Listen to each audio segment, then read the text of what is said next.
Well, this goes along with the theme of the song, that George and Linda's song, Little as Much. So it made me think of it anyway.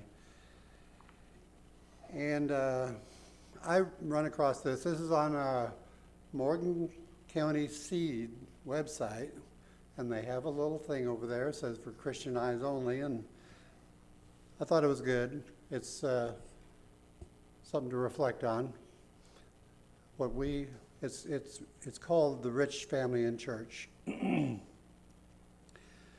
says, I never forgot in 1946, I was 14. My little sister, Osie, was 12, and my older sister, Darlene, was 16. Excuse me. We lived at home with our mother, and the four of us knew what it was to do without many things. My dad had died 5 years before, leaving Mom and the 7 school kids to raise and no money. By 1946, my older sisters were married, and my brothers had left home.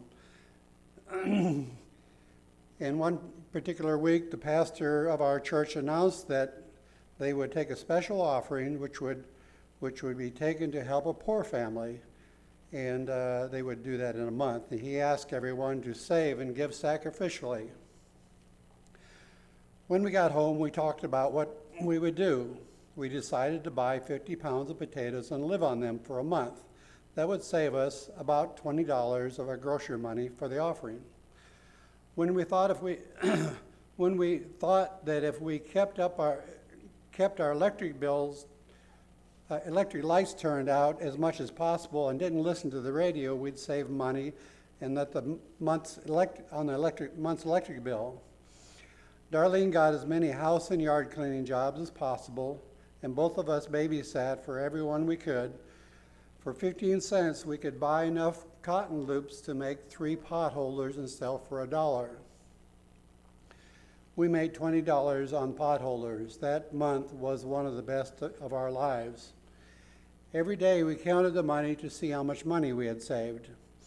At night, we'd sit in the dark and talk about how the poor family was going to enjoy having the money the church would give them.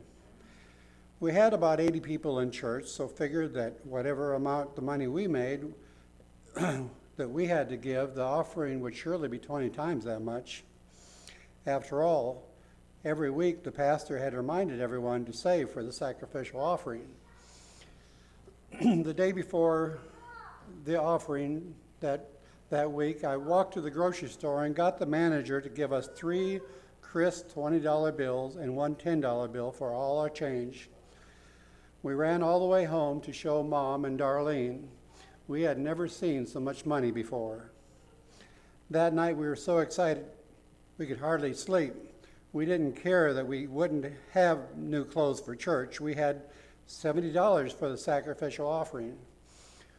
We could hardly wait to get to church that morning. Rain was pouring. We didn't own an umbrella, and the church was over a mile from our home, but it didn't seem to matter how wet we got. Darlene had cardboard in her shoes to fill the holes. The cardboard came apart and her feet got wet. But we sat in church proudly. I heard some teenagers talking about the Smith girls having on their old dresses. I looked at them in their clothes and I felt rich. When the sacrificial offering was taken, we were sitting on the second row from the front. Mom put in the $10 bill, and each of us kids put in a $20 bill. As we walked home from church, we sang all the way. At lunch, Mom had a surprise for us. She had bought a dozen eggs and our fried potatoes. Late that afternoon, the minister drove up in the car. Mom went to the door, talking to him for a moment, and then came back with an envelope in her hand. We asked what it was, but she didn't say a word. She opened the envelope, and out fell a bunch of money. There were 3 crisp $20 bills and 1 $10 and 17 $1 bills. Mom put the money back in the envelope. We didn't talk, just sat around and stared at the floor. We had gone from feeling like millionaires to feeling like poor white trash. We kids had such a happy life, and we felt sorry for anyone who didn't having mom and dad for parents and a house full of brothers and sisters and other kids visiting constantly. We thought it was fun to share silverware and see whether we got the spoon or the fork that night. We had 2 knives that we passed around to whoever needed them.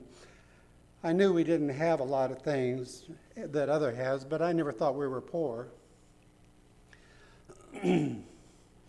That week, we had found out that we were. The minister had brought us the money for the poor family. So we must be poor. I didn't like being poor. I looked at my dress and the worn out shoes and felt ashamed. I didn't even want to go back to church.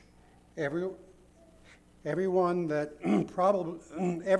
probably already knew that we were poor. I thought about school.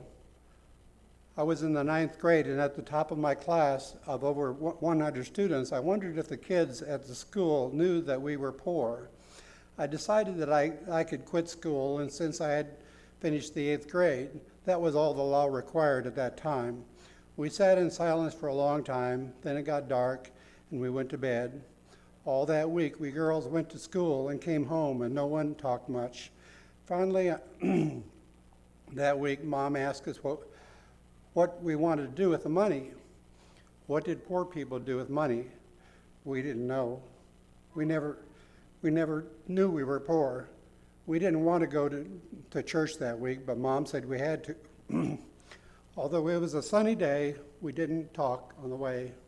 Mom started to sing, but no one joined in as she was only saying one verse. At church, we had a missionary speaker. He talked about how churches in Africa made buildings out of sun-dried bricks, but they needed money to buy roofs.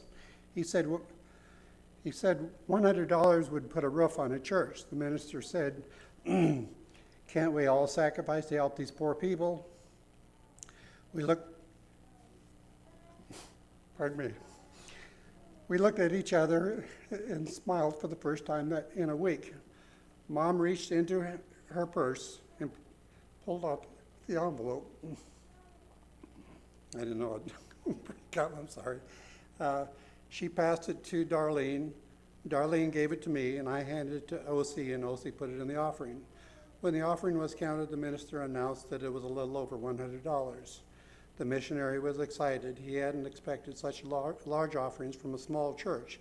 He said, you must have some rich people in this church. Suddenly it struck us that we had given $87 of that little over $100. We were the rich family in the church. Hadn't the missionary said so? From that day on, I'd never been poor again. I've always remembered how rich I am because I have Jesus. And truly, we are rich. God, amen.